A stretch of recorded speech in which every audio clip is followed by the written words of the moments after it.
اللهم صل على محمد وعلى آل محمد كما صليت على إبراهيم وعلى آل إبراهيم إنك حميد مجيد. اللهم بارك على محمد وعلى آل محمد كما باركت على إبراهيم وعلى آل إبراهيم إنك حميد مجيد.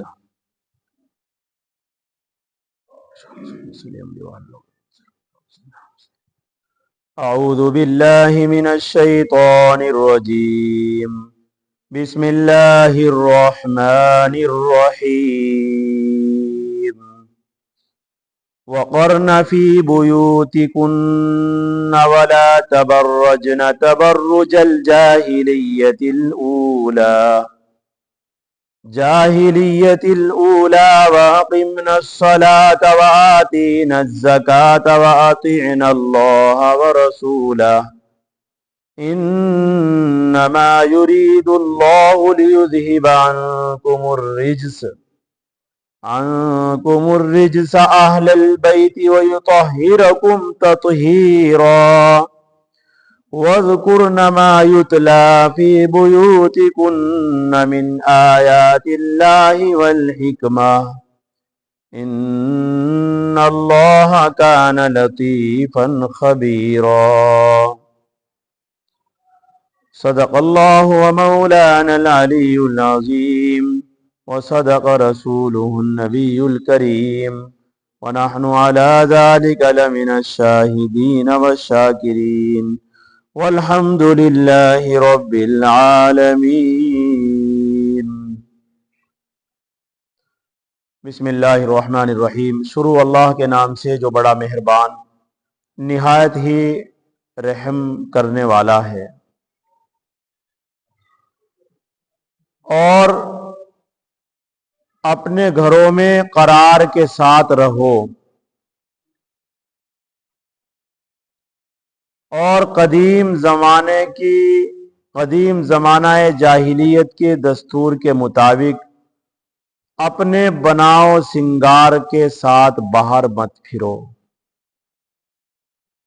اور نمازوں کو قائم کرو اور جو صاحب نصاب ہے زکوٰۃ ادا کرو اور اللہ اور اس کے رسول کا کہنا مانو. بے شک اللہ تبارک و تعالیٰ کو منظور ہے کہ تم سے گندگی کو دور رکھے. ظاہراً اور باطناً جو گندگی ہے اس سے تمہیں دور رکھے اے گھر والوں، اور تمہیں پاک صاف رکھے. مکمل پاک صاف رکھنا اور یاد کرو اس کو جو تمہارے اوپر تلاوت کی جاتی ہے اللہ کی آیات اور اس کے حکم اور احکام جن کا تمہارے گھروں میں چرچا ہوتا ہے. بے شک اللہ تبارک و تعالی باریک بین ہے اور ہر چیز سے باخبر ہے. آپ اللہ کے کلام کو سن رہے ہیں، مبارکباد ہے آپ لوگوں کے لیے. بڑے خوش نصیب لوگ ہو آپ کہ آپ اللہ کے پاکیزہ کلام کو سن رہے ہیں. یہ 22واں پارہ شروع ہو گیا ہے اور 22ویں پارے میں سورہ احزاب چل رہی ہے. سورہ احزاب کی آیت نمبر آپ حضرات کے سامنے جو تلاوت کی گئی ہے وہ 33 ہے اور 34 ہے. ان آیتوں سے پہلے اللہ کے پاک کلام کا جو پیغام تھا اور جو درس تھا وہ یہ تھا کہ اے نبی کے گھر والوں، نبی کی بیویوں،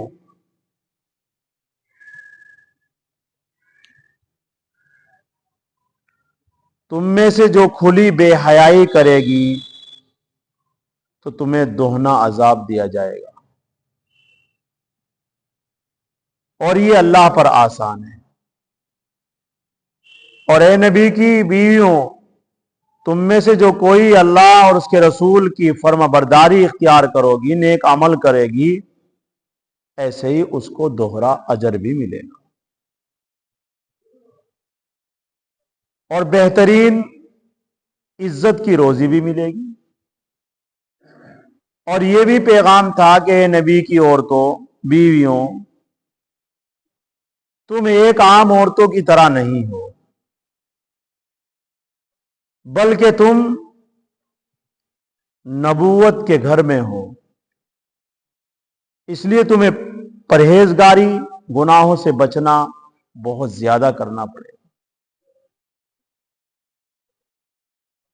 کیونکہ نبی کے گھر میں نبی کی بیوی بننا بہت بڑی بات ہے، بہت بڑی بات ہے.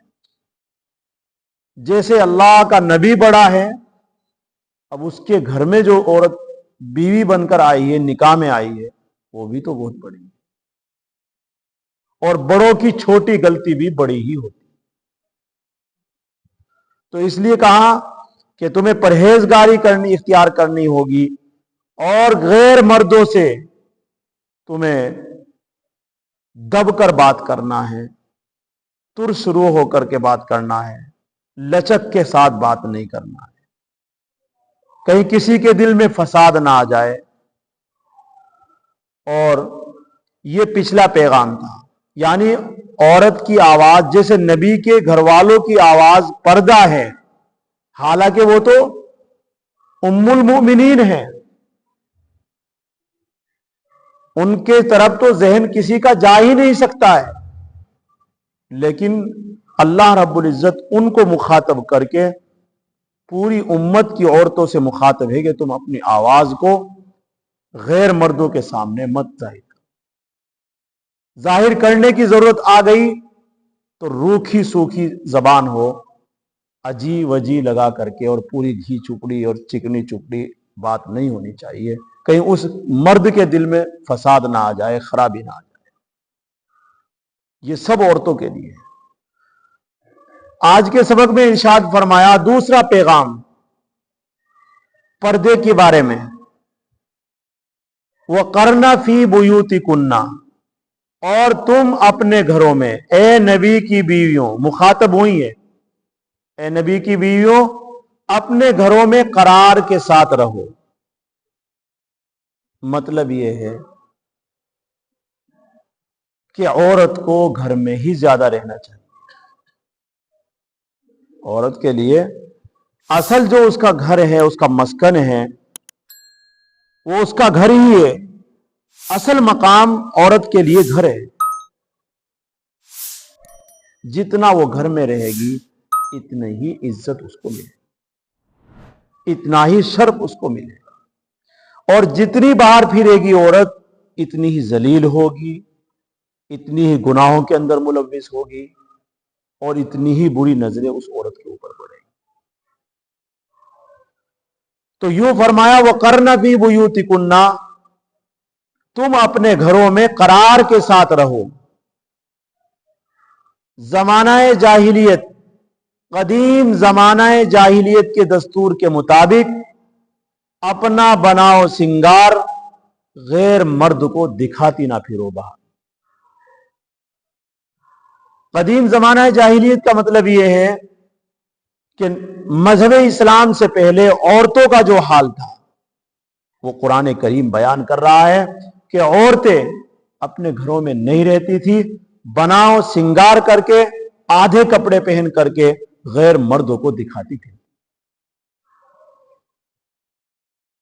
لیکن قرآن پاک یہاں قدیم زمانے کا ذکر یہ فرمایا، یعنی یہ پہلے کا زمانہ تھا ایسے، تو پہلے کے زمانے کو ذکر فرما کر کے اللہ بتانا یہ چاہتے ہیں کہ آخر میں بھی یہ دور آئے گا کہ عورتیں بناؤ سنگار کر کے غیر مردوں کو باہر دکھاتی پھرے گی. آج ہمارے سامنے وہ زمانہ ہے جس کو قرآن بیان کر رہا ہے. ایک زمانہ وہ تھا جو مذہب اسلام سے پہلے تھا، اور ایک زمانہ یہ ہے، دونوں برابر ہو گئے.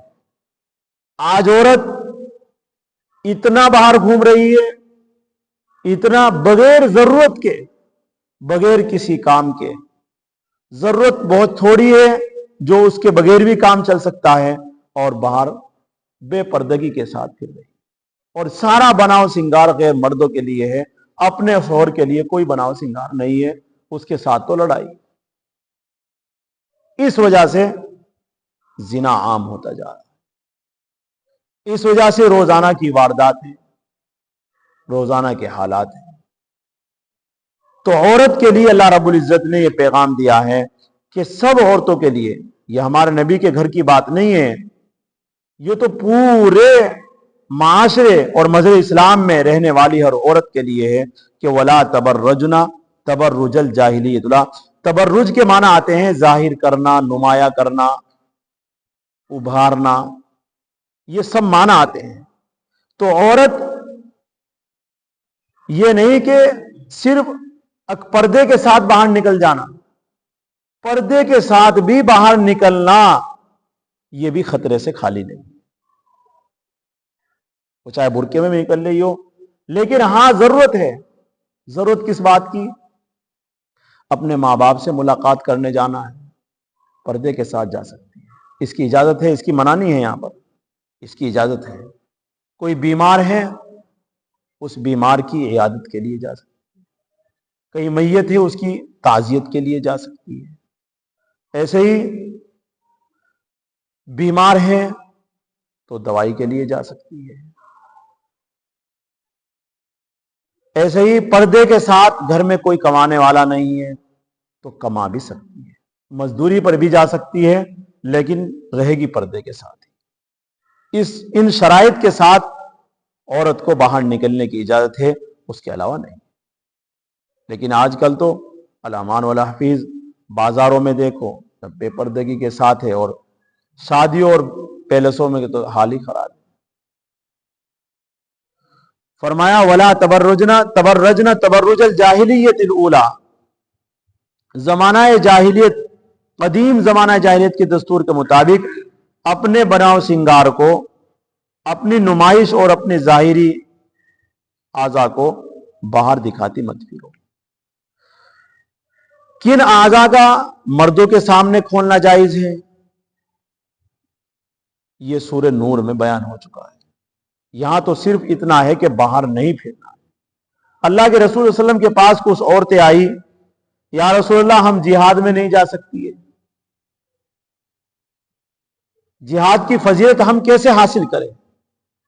نبی کریم صلی اللہ علیہ وسلم نے ارشاد فرمایا تم اپنے گھروں میں رہو، گھروں میں ہی تمہارا جہاد ہے۔ یعنی جو ثواب مرد باہر لے کر آئیں گے جہاد میں سے، تم اپنے گھروں میں رہو، گھروں میں ہی جہاد ہے تمہارا۔ اور یوں فرمایا، ایک حدیث میں تو آیا، اللہ کے رسول صلی اللہ علیہ وسلم نے ارشاد فرمایا، ایک صحابی عورت کہنے لگی یا رسول اللہ میرا دل چاہتا ہے کہ مسجد میں آپ کے ساتھ نماز پڑھوں۔ نبی کریم صلی اللہ علیہ وسلم نے ارشاد فرمایا کہ تمہارے گھر کے اندر نماز پڑھنا، تمہارے برآمدے میں نماز پڑھنا، یہ گھر کے اندر افضل ہے۔ یعنی گھر کے اندر نماز پڑھنا برآمدے سے افضل ہے، اور برآمدے میں نماز پڑھنا یہ صحن سے افضل ہے، اور صحن میں نماز پڑھنا یہ اپنے محلے کی مسجد سے افضل ہے، اور اپنے محلے کی مسجد میں نماز پڑھنا یہ مسجد نبوی سے افضل۔ اس سے پتہ چلا کہ جتنی عورت اپنے اندر گھر میں نماز پڑھے گی اتنی ہی اس کی افضل ہو۔ تو دیکھو یہاں تک حکم ہے شریعت کا کہ جب نماز کے لیے مسجد نہیں نکل سکتی ہے تو اور کسی کام کے لیے کیسے نکل سکتی؟ جتنی چیزوں کی اجازت ہے بس اسی کے لیے، لیکن ایک بڑی چادر کے ساتھ، ایک بڑی چادر ہو، یا وہ پہلے زمانے کے برقعے تھے وہ بہت اچھے برقعے تھے، وہ تو بالکل ختم ہو گئے۔ آج تو یہ برقع بھی بالکل فساد کی جڑ ہے۔ یہ برقع جو آج چلا ہوا ہے اس میں عورت کے ہر اعضاء بالکل ظاہر ہے، تو یہ تو پردے کے ساتھ بھی سمجھو کہ ننگی ہے، یہ سمجھ لیجئے، کیونکہ وہ برقعے ایسے بنا رکھے ہیں۔ ہاں اگر بہت بڑا برقع ہو اور بالکل سادہ ہو تو اس کے اندر تو بہت اچھا ہے، کیونکہ جتنی گھر کے اندر رہے گی عورت اتنی عزت ملے گی اور اتنی ہی اللہ کی رحمت میں رہے گی. باہر نکلے گی شیطان کی طاق اس کے اوپر پڑے گی اور اتنی اللہ کی رحمت سے دور ہوتی چلی جائے گی. لیکن آج کل عورتیں سب سے زیادہ باہر گھوم رہی ہے, اندر گھر میں تو بہت مشکل ہو رہا ہے. اور یہ زمانہ جاہلیت کا, یہ مذہب اسلام, یعنی جو عورتیں باہر پھر رہی ہے یہ مذہب اسلام کی تہذیب سے بالکل الگ ہے, تمدن سے الگ ہے, طریق سے الگ ہے. مذہب اسلام ان کے یہاں نہیں ہے, وہ تو بالکل الگ تھلگ زندگی گزار رہی ہے. تو اس لیے فرمایا وَقَرْنَ فِي بُيُوتِكُنَّ, اور اپنے گھروں میں قرار کے ساتھ رہو.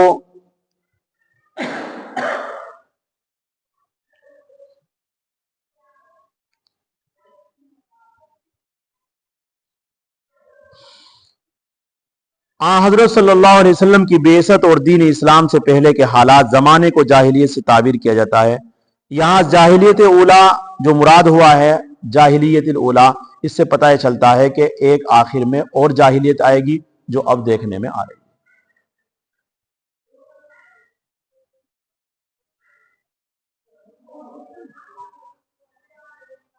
دوسرے کے حدیث شریف میں آیا, ایک صحابی آئے ام حمیدہ سعیدیہ رضی اللہ تعالیٰ عنہ, کہ وہ رسول اللہ صلی اللہ علیہ وسلم کی خدمت میں حاضر ہوئی. عرض کیا یا رسول اللہ, میں چاہتی ہوں کہ آپ کے ساتھ جماعت سے مسجد میں نماز ادا کروں. آپ نے ارشاد فرمایا, میں جانتا ہوں کہ تمہیں میرے ساتھ یعنی میرے پیچھے جماعت کے ساتھ نماز پڑھنے کی بڑی چاہت ہے, مگر تمہاری وہ نماز جو تم اپنے گھر کے اندرونی حصے میں پڑھو وہ اس نماز سے افضل ہے اور بہتر ہے جو تم اپنے بیرونی والے دالان میں پڑھو, یعنی برآمدے میں پڑھو. اور بیرونی دالان میں تمہارا نماز پڑھنا اس سے بہتر ہے کہ تم اپنے گھر کے صحن میں پڑھو, اور اپنے گھر کے صحن میں تمہارا نماز پڑھنا اس سے بہتر ہے کہ تم اپنے قبیلے کی مسجد میں جو کہ تمہارے مکان سے قریب ہے نماز پڑھو, اور اپنے قبیلے اور محلے کی مسجد میں نماز پڑھنا اس سے بہتر ہے کہ تم میری مسجد میں آ کر نماز پڑھو. تو اس سے پتہ چلا کہ نماز جو پڑھے گی جب وہ گھر کے اندر پڑھے گی تو پھر اس کے علاوہ اور کام کیسے ہو سکتے. وَأَقِمْنَا الصَّلَاةَ, تو ایک تو یہ ہوگا وَلَا تَبَرُّجْنَا تَبَرُّجَ الْجَاهِلِيَّةِ الْأُولَىٰ, اور آگے فرمایا وَأَقِمْنَا الصَّلَاةَ, نمازوں کو قائم کرو. وَآتِينَا الزَّكَاةَ, اور جو عورت صاحب نصاب ہے وہ زکوٰۃ بھی ادا کرے. وَآتِينَا اللَّهَ وَرَسُولَهُ, اللہ اور اس کے رسول کے حکم کو, جتنے بھی حکم ہیں اس کے علاوہ ان کی فرما برداری کرے. انما یرید اللہ لیذھب عنکم الرجس, اللہ رب العزت کی چاہت یہ ہے کہ ہر عورت, وہ چاہے نبی کے گھر کی ہو چاہے نبی کی امت میں ہو, ہر عورت کو اللہ رب العزت گندگی سے بچانا چاہتے ہیں, دوسروں کی بری نظر سے بچانا چاہتے ہیں, شیطان کی تاک جھانک سے بچانا چاہتے ہیں. اللہ کا مقصد یہ ہے کہ بے شک اللہ کو منظور ہے تاکہ تم سے دور کر دے گندگی کو. اہل البیت, اے گھر والوں, وَيُطَہِّرَکُمْ تَطْہِیرًا, اور تمہیں پاک صاف کر دے, مکمل پاک صاف کر دے. یعنی جتنی عورت گھر میں رہے گی اتنی ہی پاک صاف رہے گی, اتنی ہی اچھی رہے گی, اتنی عزت کے ساتھ رہے گی. وَاذْكُرْنَ مَا يُتْلَىٰ فِي بُيُوتِكُنَّ مِنْ آیَاتِ اللَّهِ وَالْحِکْمَةِ, اور یاد کرو ان کو جو تلاوت کی جاتی ہے تمہارے اللہ کی آیتیں, اللہ کے احکام حکم, یعنی اللہ کے حکم اللہ کے احکام اگر یاد ہوں گے تو عمل ہوگا, اور عمل جبھی ہوگا جب یاد ہوگا. تو یہ جو اللہ کے حکم بیان کیے جا رہے ہیں کہ آواز کو پست رکھنا, پردے کے ساتھ گھر میں, پردے کے ساتھ اگر کوئی ضرورت ہے تو پردے کے ساتھ نکلنا, باہر بے شرمی اور بے حیائی کی طرح آدھے کپڑے پہن کر کے, یا ایسے ہی بال کھول کر کے, یا ایسے ہی چہرہ کھول کر کے, یا ایسے ہی اپنے کلائی اور بازو کھول کر کے, یا پیٹ اور پیٹھ کھول کر کے نکلنا ہے بالکل ناجائز اور حرام. اس کے ساتھ تو یہ اللہ کے حکم ہیں, یہ کیا ہے اللہ کے حکم, تو انہیں جب یاد رکھے گی تو عمل بھی ہوگا, اور جب عمل ہوگا تو پھر سمجھو کہ وہ یاد بھی رہیں گے. آج یاد بھی نہیں رکھتے ہیں, عمل بھی نہیں کرتے ہیں, اور عمل ہوتا ہے عمل کرتے نہیں تو اس لیے یاد بھی نہیں رکھتے. جب یہ ارادہ عمل کا ہے ہی نہیں تو اس لیے ایسے بات تو یاد رہتی بھی نہیں. من آیات اللہ والحکمہ، تم اپنے گھروں میں جن کا چرچا کرتی ہو، ان اللہ کان لطیف خبیرہ، اللہ تبارک و تعالیٰ بہت باریک بھی ہیں، یعنی جب کسی بات کا حکم لگاتے ہیں تو اللہ رب العزت کی بہت بڑی نظر ہے اور بہت حکمتیں ہوتی ہے۔ اگر اللہ نے کہا گھر میں رہو تو انشاءاللہ اسی میں ہی سکون ہے۔ اللہ نے کہا آواز کو پست رکھو، اس کا فائدہ پھر بعد میں نظر آتا ہے، ایک دم نظر نہیں آتا۔ اللہ نے کہا گھر میں رہو، اس کا جو فائدہ ہے وہ پھر بہت بعد میں نظر آئے گا، دنیا میں بھی نظر آئے گا، عزت کا گھر بنے گا وہ، اور آخرت میں بہت ثواب ملے گا اس کو۔ ان اللہ کا، اور گناہوں سے اتنی بچے گی وہ، جتنی عورت گھر میں رہے گی اتنی گناہوں سے بچے گی، باہر پھرے گی اتنی چغلی ہوگی، غیبت ہوگی، دوسروں کی بری بد نظری ہوگی، اپنی بد نظری ہوگی۔ تو ان اللہ کان لطیف خبیرہ، اور اللہ تبارک و تعالیٰ دلوں کی بات کو بھی جانتے ہیں کہ تمہارے دلوں میں چل رہا ہے، کس نیت سے تم گھر سے باہر نکل رہی ہو، کیا کام ہے تمہارا کس بارے۔ یعنی اگر تم آج شوہر کو دھوکہ دے کر کے، گھر والوں کو دھوکہ دے کر کے مجھے یہ کرنا ہے، یہ لانا ہے، تمہیں کیا معلوم، تم تو وہاں چلے، اگر اس طریقے سے جھوٹ بول کے دھوکہ دے کر کے باہر نکل رہی ہے تو اللہ تو کہیں گئے نہیں، اللہ تو دیکھ ہی رہے ہیں اسے۔ شوہر کو دھوکہ دے سکتی ہے، ماں باپ کو دھوکہ دے سکتی ہے، گھر والوں کو دھوکہ دے سکتی ہے، اللہ کو کیسے دھوکہ دے گی جو ہر وقت اس کی خبر رکھتا ہے۔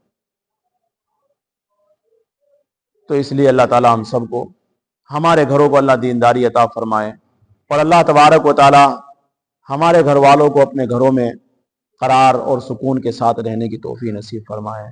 سبحان اللہ و بحمدہ، سبحانک اللہم و بحمدک، نشہد ان لا الہ الا انت، نستغفرک و نتوب الیک۔ سبحان ربک رب العزت عما یصفون وسلام علی المرسلین والحمد للہ رب العالمین۔